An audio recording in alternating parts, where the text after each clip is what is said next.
Pag-usapan natin ang tungkol sa God's creation na nasusulat sa libro ng Genesis 1 and 2. Sa Genesis 1, sinabi diyan na, "In the beginning, God created the heaven and the earth." At sa unang araw daw, God created light. Tinawag niyang day ang light at night naman ang darkness.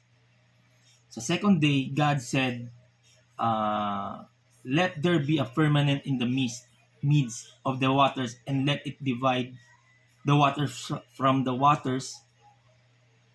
And God called that firmament heaven. On the third day, God gathered the waters so dry lands appears, and he created plants. The dry land he called earth, and the gathering together of the waters he called seas. Pang-apat na araw, God created the greater light, which is the sun, and lesser light, which is the moon, and the stars to mark days and seasons. On the fifth day, God created fish in the sea and birds in the sky. And on the sixth day, God created land animals and finally humankind. Male and female, he created them in his own image and likeness, giving them authority over all creation.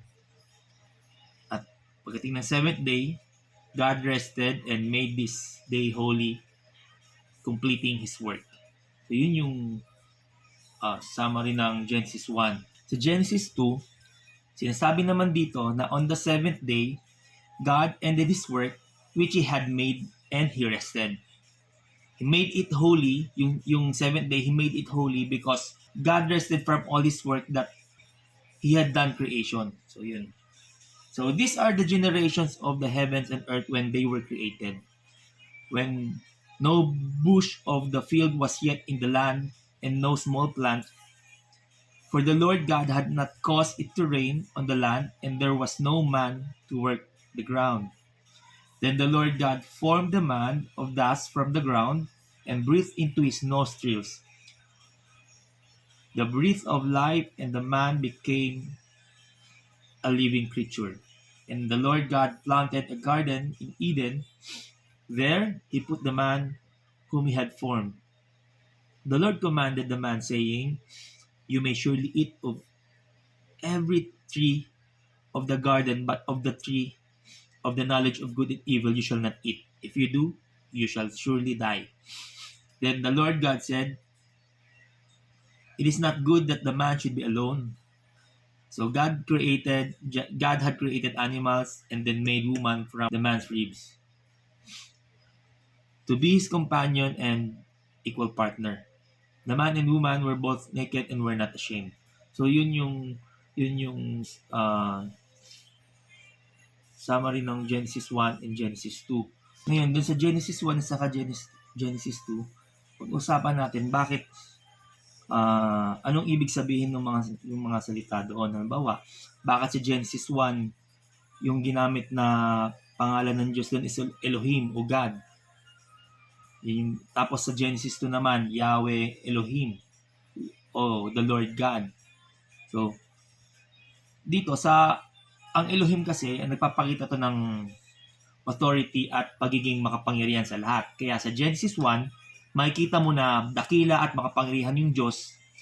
Biruin mo sa salita niya lang, nangyari agad yung gusto niya. Sabi niya, "And God said, let there be light, and there was light." Meaning, pinapakita sa Genesis 1 na ang God, the Creator, ay higit sa lahat ng kanyang mga nilikha.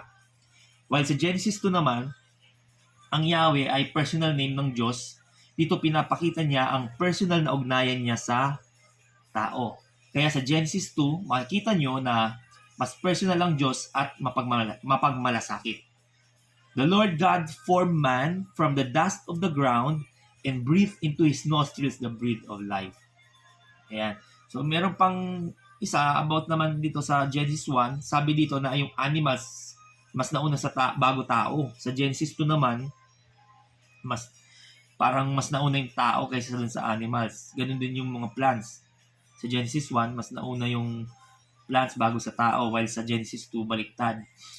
Huwag kayong malito pag hindi sila magkasalungat. Magkaiba lang sila ng focus ng iisang kwento. Sa Genesis 1 kasi, parang timeline yung ng buong paglikha. Dito,